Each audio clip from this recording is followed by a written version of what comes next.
sobre habitação. Já comentei um pouco antes de melhor aproveitar os vazios urbanos ou terrenos subutilizados, priorizando sua utilização para fins habitacionais, utilizando os demais instrumentos estatuto da cidade, que nós vamos trabalhar na regulamentação, definir um órgão técnico ou administrativo na administração direta para a gestão e implementação da política de habitação, adotando o Plano Local de Interesse Social, o PLIS, como plano de habitação do município, e claro, isso junto e articulado com a Coab, implantar o programa de assistência técnica nas áreas de arquitetura, urbanismo e de engenharia para a construção e melhoria de habitações de interesse social, promover a regularização fundiária dos assentamentos irregulares existentes e consolidados, que inclui a urbanização, né? Não é só a urbanização, pois não? Pode passar. E, em relação, o plano trata também das demais políticas sociais. Não vou entrar em detalhes, porque todas elas apontam objetivos e diretrizes. Então, todas essas políticas sociais estão tratadas, e volto a dizer, tudo com diretrizes. Nos planos setoriais, nas leis específicas, aí sim, essas políticas são melhor detalhadas e tem aí o nosso compromisso de, em até 2 anos, elas serem atualizadas. Trata também sobre desenvolvimento econômico, científico e tecnológico, planejamento e gestão municipal. Porque não adianta ter o plano diretor modernizado, ter as leis que tiram do papel o plano e não ter estrutura de gestão no município para fazer acontecer. Então, o prefeito está convicto e está trabalhando muito para termos condições, melhores condições da administração ter mais eficiência em fazer acontecer o que precisa acontecer. Então, concluindo essa etapa, nós vamos iniciar a fase das oitivas, as fases das perguntas. Não sei, antes eu quero aqui agradecer a presença do secretário da Fazenda, o secretário Manuel, o secretário Edmilson, do Desenvolvimento Econômico e Turismo, a Guatabi, que é a superintendente da CODERP, quem mais eu estou esquecendo aí, a vereadora Gláucia, que nos dá a honra aqui da sua presença, conseguiu sair lá da audiência e vir aqui participar. Muito obrigado, vereadora. E eu comentei aqui um pouco antes da importância das reuniões que fizemos com os vereadores, com seus assessores, para ajudar a balizar esse texto base que está aqui sendo discutido. E falei também que, claro, depois que enviarmos à Câmara, vocês vão fazer lá também as audiências públicas que vocês costumam fazer e que é importante para aprimorar ainda mais esse plano. Então, a sequência, a forma de funcionamento das manifestações, eu vou pedir para as pessoas virem aqui falar nesse microfone. Tem outro microfone? Não. É nesse mesmo, né? Tem outro? Então tem um microfone, tem uma câmera ali filmando e gravando tudo, como eu falei já no início. Importante a pessoa se identificar, mesmo que eu falar o nome da pessoa aqui, a pessoa repete, se quiser dizer de onde é, se faz parte de alguma entidade, fique à vontade, né? O limite é 3 minutos por fala, tem muita gente para falar, então temos que procurar respeitar esse limite e vamos ter aqui toda a paciência para acolher, para compreender as propostas que serão aqui apresentadas, as observações, as dúvidas e tudo mais. Ao final, nós vamos fazer uma abordagem, não em relação a todas, que seria muito difícil, mas faríamos um comentário em relação às principais abordagens que aqui serão feitas. Lembrando que, mais uma vez, que de todas as propostas que forem apresentadas, as que forem acolhidas serão divulgadas quais foram acolhidas, e as que não forem, por que não serão acolhidas, será explicitado também. Então, podemos começar? Pronto, então eu vou chamar a pessoa aqui e vou passar o microfone. Vamos.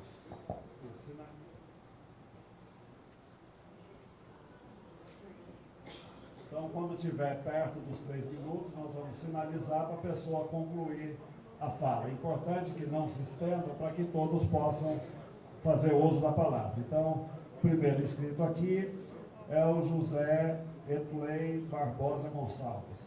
Cadê o José?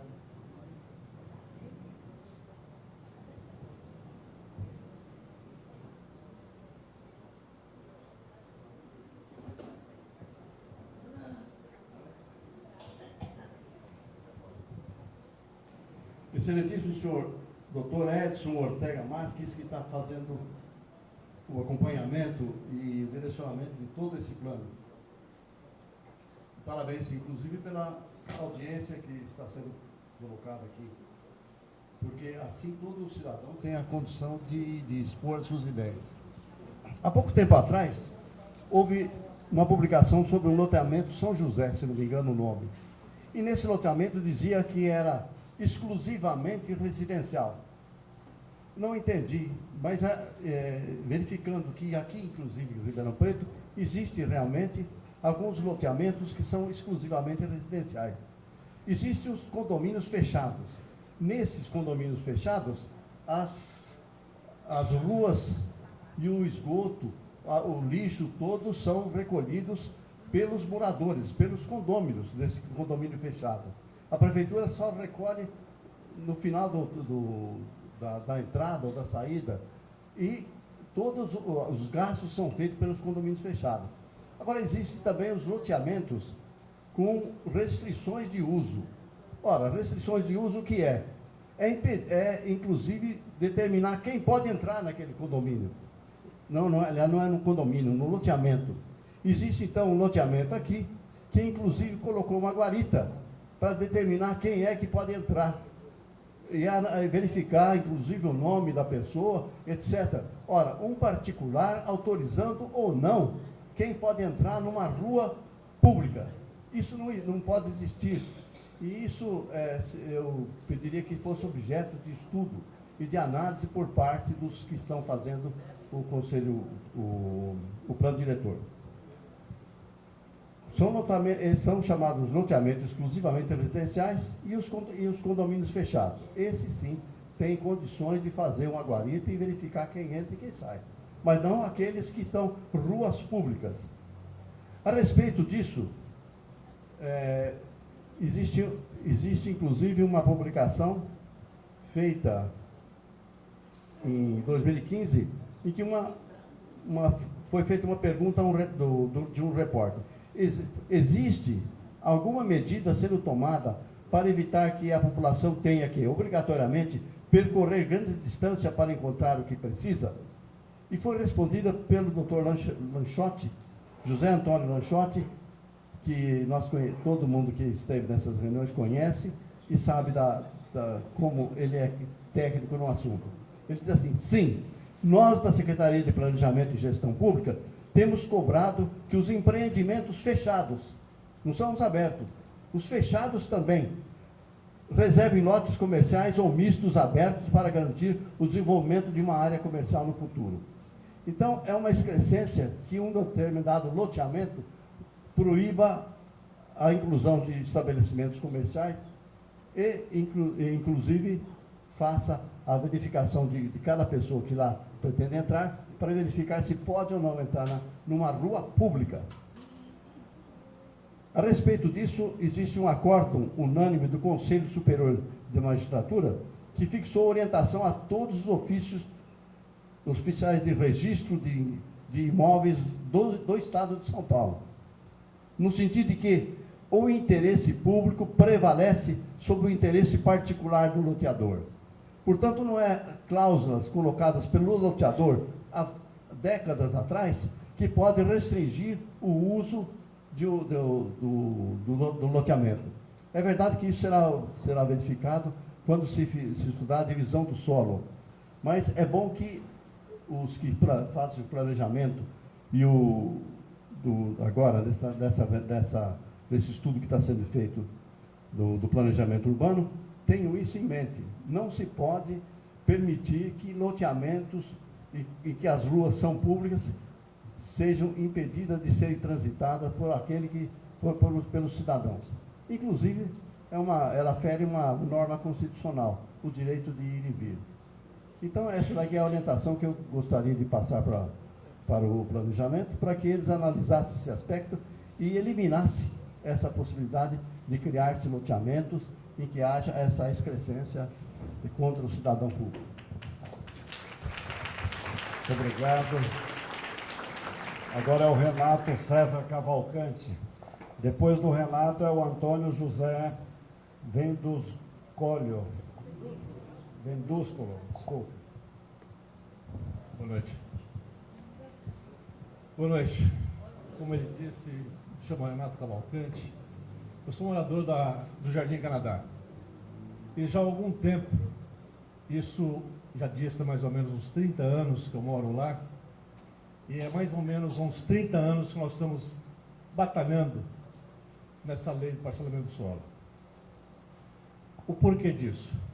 Porque, outrora, aquele lado da cidade não era desenvolvido. Então, não tinha muita movimentação, era normal, crianças brincando, pessoas idosas passeando durante o dia. E hoje virou um inferno. Hoje é uma pista de corrida a Rua Hudson. Eu moro justamente na Rua Hudson, que é paralela à rodovia. E, atualmente, tem um guarda rodoviário que para justamente em frente da minha casa para lançar multas por excesso de velocidades. Ele faz um festival. Então, o que nós estamos reivindicando, não eu, há algum tempo atrás já trouxe, senhor presidente, ao conhecimento do ente público, essa reivindicação dos moradores, não é de uma forma assim, isolada. Na nossa rua nós temos 30 moradores. Eu trouxe o abaixo-assinado de 24 e quero passar às suas mãos novamente, porque a primeira vez eu não tive nenhuma resposta. E gostaria que tivesse a resposta no sentido de o nosso pleito da Rua Hudson, do Jardim Canadá, que são 2 loteamentos, tem o 1 e o 2. O 1, automaticamente, está comercial. Então, o que nós estamos reivindicando é o princípio condicional que chama-se isonomia, que todos são iguais perante a lei. Então, o que eu estou reivindicando em nome dos meus parceiros, que tenhamos um tratamento igualitário ao que já tem do outro lado. Justamente o que nós estamos reivindicando é tornar-se essa Rua Hudson seria de uso misto e de preferência mão única, que nós seremos um morso seco, nós seremos, digamos, uma complexidade, nós teremos uma forma mais elegante, mais humana de exercer a nossa cidadania. Muito obrigado, senhor presidente.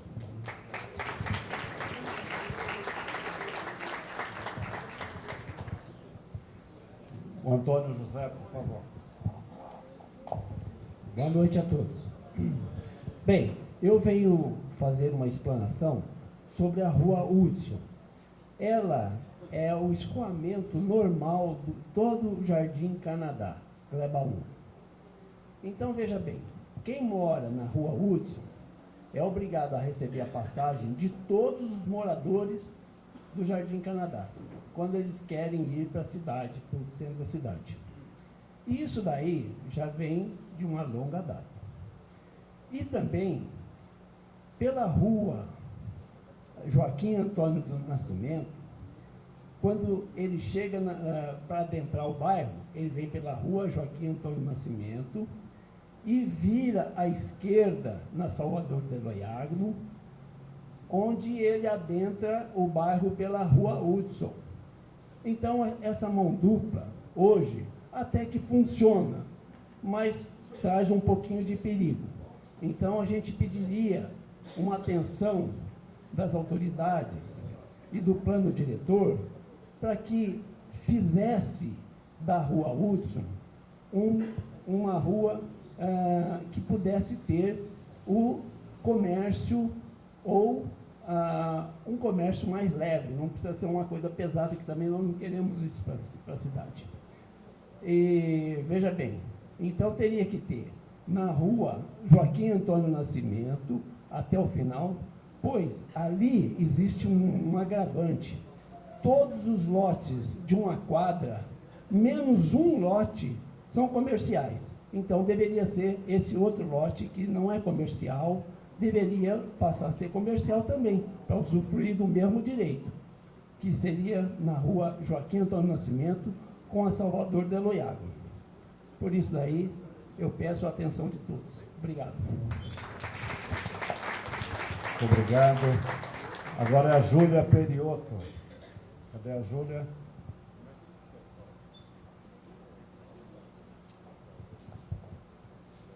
Depois da Júlia é o André Castro. Podia ficar por aqui, André, por favor. Olá, olá todo mundo. Meu nome é Júlia, eu sou advogada, eu sou mestre também em Direito. Eu fiz a minha pesquisa sobre a participação popular na revisão do plano anterior, né, de 2013, das tentativas que a gente teve. E eu queria aproveitar esse espaço para trocar uma ideia, aproveitar também que tem bastante alunos aqui. E para a gente pensar um pouco para que servem esses momentos participativos, né, e pensar um pouco na forma apressada que ele tem sido feito, inclusive agora, né. Esses processos participativos, eles servem tanto para a gente ajudar a administração, né, trazendo informações que a administração não tem todas, quanto para garantir a transparência e também para garantir, né, que seja um momento de debate sobre a questão das cidades. Né, que a população possa pensar quais são as forças que compõem a cidade, o que quer, para onde vai, quais são os interesses, porque aqui a gente está tentando fazer um pacto, né, que tem vários interesses diferentes e que as pessoas não sabem. E há também a previsão, né, na verdade, esses momentos servem para capacitar a sociedade, e isso não foi feito em nenhum momento aqui. Deveria, na verdade, estar sendo discutido em vários bairros, capacitando lideranças, como pede diversas resoluções do Ministério das Cidades. E então a gente queria entender por que essa pressa do Executivo em querer, né, entregar isso para a Câmara tão rápido, sem ter essa devida participação. Ribeirão Preto tem diversos grupos que estão engajados em diversas discussões, tem diversas entidades que não conseguiram se organizar para estar aqui porque soltaram a semana passada o texto, né? Esse processo aqui, ele não elegeu nenhum núcleo gestor que foi eleito da última vez. Então, acho que a gente devia pensar um pouco, sabe, sobre a validade disso que a gente está tendo aqui agora e também pensar sobre a questão do conteúdo do plano em si, que também é muito vago e que usar a justificativa de falar, ah, não, a gente vai regulamentar isso em todas as leis no ano que vem, né, garantindo a participação, também é bem difícil que isso aconteça. Né? A gente faz parte de um grupo de estudos de direito urbanístico, a gente está estudando esse plano, mesmo para a gente que já estuda isso há algum tempo, é difícil compreender, só o advogado sozinho não consegue, precisa ter o advogado e o arquiteto junto para entender, para fazer essa leitura. E eu acho que é isso, passar a palavra para o André. Obrigada.